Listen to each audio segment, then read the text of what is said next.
Okay, it's 1848. America has now defeated Mexico. The Mexican Cession has been granted to the United States. We have all that land, all right? Hooray for us. Everything is good. But in 1848, at Sutter's Mill, California, they find gold. Now, the gold has always been there. Mexico could have found it. Can you imagine how much different our countries would have been if Mexico had held onto that land and Mexico had found all the gold? But they don't. This kind of further strengthens the idea of manifest destiny, that God willed America to find all this gold, not Mexico. So today we're going to talk about how Americans rush west. All right, the first group we need to talk about is the Mormons. You may know them as Latter-day Saints, LDS, Church of Jesus Christ of Latter-day Saints, but for this lesson we're going to just call them the Mormons. And it's the largest group of settlers to move into the Mexican Cession. And they're looking to escape persecution. They're looking for a place where they can worship freely. Their founder is a guy named Joseph Smith. He starts the church in New York. His religious practices are different from most of the churches around New York. He and his followers are persecuted, so he moves around a lot. He moved to Ohio, then to Missouri, and then to Illinois. And everywhere he goes, he runs into trouble with some of his neighbors. Some of his views are radical. Polygamy, having more than one wife, is a very radical idea, which at the time, not today, but at the time, the Mormon Church allowed. So he has a lot of run-ins with his neighbor. His people are being persecuted, so he's looking for a place where he can move his people, the Mormons, to practice their religion freely. Well, the Mormons finally moved to Illinois. They moved to a place called Nauvoo, which is kind of on the Mississippi River. And just like other places in New York, Ohio, they have clashes with the locals. And in fact, Joseph Smith is killed by some of the locals in Missouri. So he is dead, and now they elect Brigham Young. This is him right here. Here's Brigham Young. Whoops, I need a different color here. Brigham Young, he is the new leader. This is Joseph Smith right here, the founder of the church. He is killed by some vigilantes. So Brigham Young now is going to be the new leader of the Mormon church. So in 1847, Brigham Young led the first Mormon wagon train to a place just to the west of the Rockies near the Great Salt Lake. All right? It has a desert climate. The people are not threatened by any local neighbors, any white neighbors. There are natives, of course, that live there. But they adapt quickly to this desert climate. Now, Brigham Young, he kind of hears about Salt Lake City. He goes out and kind of scouts it out.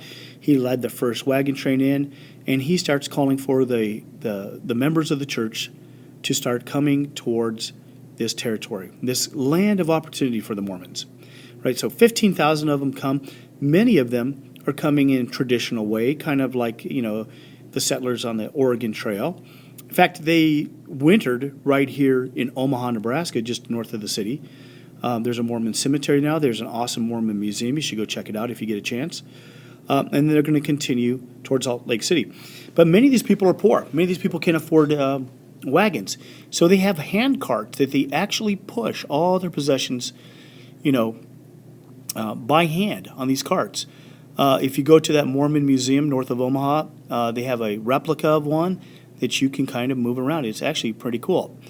Now, careful planning, dedication, faith, all this stuff allows the Mormons to cross this very dangerous territory into the area of the Great Salt Lake. And again, the Mormon settlement grew very quickly. Now, Brigham Young is a pretty good leader. He's also a good planner. He starts to have irrigation systems installed so they can water the plants because, again, the area around the Great Salt Lake City is pretty dry. Great Salt Lake.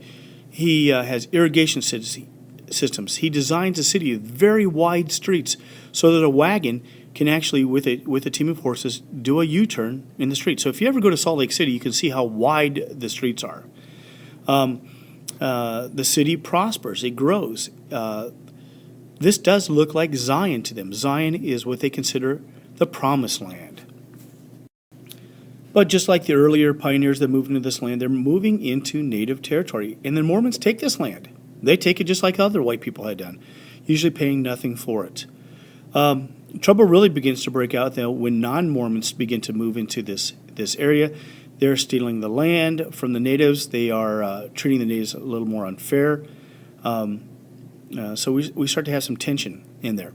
Now, the United States government recognizes Brigham Young as the territorial governor in the 1850s, and then finally, we start seeing these people start to request, statehood. They want this to be a state, a part of the United States of America. Now, they've met the requirements for the number of people, but because of, I don't want to call it discrimination or maybe just frowning upon some of the Mormons' practices, they're going to struggle. They're going to have to wait until 1896 before the United States really allows them to become a state. One of the things that the Mormons are going to have to give up is the practice of polygamy, where they cannot, have more than, one spouse. So through their teachings and or however how it happened, the Mormon Church gives up the idea of polygamy, and they are granted statehood in 1896. Now, as the Mormons are pushing into Utah, others are heading to California because they want the gold, baby. I mean, there's so much gold being dug out of the ground early on that they said all you have to do is bring a shovel and you can become rich and wealthy. So Americans start coming, but also Chinese. People from China begin to come. Now, at the time, you were not allowed to leave China. If you were caught trying to leave China, you could be beheaded. So many of these Chinese actually risk their lives to come to the United States. Tens of thousands come to basically work in the gold mines to get rich. But as you might well imagine, they're treated pretty unfairly. They're different. Their language is different. Their religion is different. They look different. So they're not going to be treated with equality as European immigrants are going to be treated. All right? So these guys, remember, they find the gold in 1848. 1849, news of this really begins to spread across America. Gold fever hits the United States, and people are rushing to California. They became known as the 49ers, because in 1849 they began to rush there. Over 80,000 people traveled west with gold fever. If you remember in 1840, from the previous lessons, there were only 700 Americans, 700, living in California. But by 1849, 1850, 80,000 people have traveled west with gold fever. Try to get rich. Now, unfortunately, few miners actually strike it rich because all the easy gold has been picked up, dug up. Now to get, gold, you're going to have to mine for it, dig for it. Oh, it's really difficult. Few miners struck it rich, but other people did get rich selling goods to miners, Guy would break his pickaxe, and he'd go to the store and say, "Hey, I need a pickaxe." The guy go, "Give me $10." $10? Are you crazy? I can get one for $1 in St. Louis. Well, then go back to St. Louis and get one then. Well, there's probably not a lot of options. So merchants are going to get rich off these miners. Mormons are also going to get rich. As these miners are traveling through Utah to get to California, Mormons are selling them lots of goods, lots of supplies. They get rich. Many of these miners are going to go broke looking for this gold, all right? But other people see an opportunity in California. They didn't find the gold, but they find a land of a good climate, great farming land, so California becomes, pretty, independent. 1849, California drafted a state constitution, okay? And they apply. Oh, and the United States lets them in right away. 1850. Man, they're admitted into the Union as a free state, which is going to cause a lot of tension in the South because now we're adding another free state, all right? The South, who's gotten Texas, thinks, the balance of power is staying even. Now we're adding, California as a free state, so they're going to have 2 representatives in the Senate and more people in the House of Representatives, all with the idea of keeping the land free. So the South sees this as a threat. There's also talk about Oregon becoming a state, and possibly, as I told you before, the Mormons in Utah are requesting to be statehood, and that's going to be a free state. So you start to see this tension. between the North and the South if we should let these states in or not. All right? But we do let California in 1850 as a free state. It's got great ports, San Francisco, San Diego. It's got gold. It's got a lot of things the United States wants, and we allow it to come in as a state. Now, California is a pretty diverse population. By the way, I should also mention that there's a lot of, crime, a lot of claim jumping. In California, before they are admitted as states, it's pretty lawless. So what's happening is criminals are coming, robbing people, stealing their gold mines, shooting and killing them. So groups of vigilantes, guys, kind of just taking justice into their own hand, are handling, these disputes, which is just as bad as some of the criminals out there.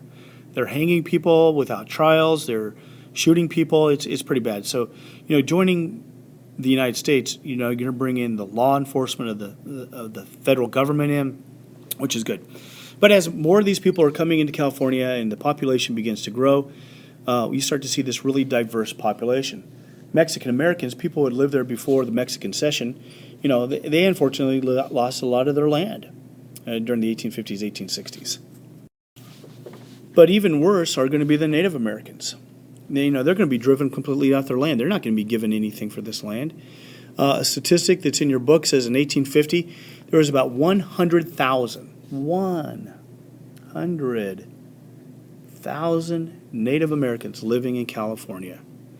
But by 1870s, 17,000. Wow. Without the ability to grow crops, to hunt, many of these Native Americans are going to starve. They're going to be killed. So from a population of 100,000, it drops to 17,000. That is a tragedy. That's almost worse than, it is worse than the Trail of Tears. All right? Chinese Americans. As I told you, many Chinese are coming to America. They sailed across the Pacific in search of gold. I'm sure a few found it, but mostly many of them don't. Many of them are relegated to working menial tasks and jobs, laundries, maybe working as miners for corporate mines, hard work, difficult work. But their influence and population really helped the state grow. And, of course, African Americans in 1850. If you had to be an African American in the United States during this time, you wanted to be in California. They by far had the richest lifestyle. But despite their success and maybe even how much money they make, African Americans are still going to be discriminated against. African Americans cannot testify against white people in court. So no matter what you did to an African American, they took you to court. Well, they can't even legally testify against you.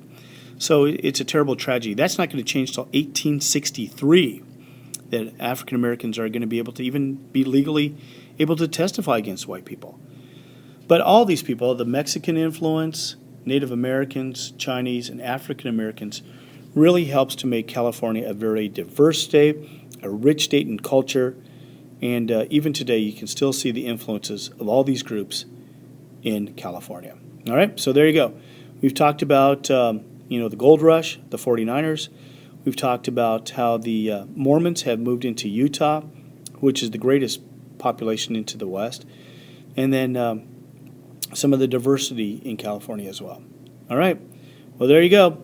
That is, the whole land. We have now, America has grown from sea to shining sea, from the Atlantic to the Pacific, from the Mexican border that we know today, all the way up to the Canadian border. So by 1853 with the Gadsden Purchase, all this land now belongs to the United States.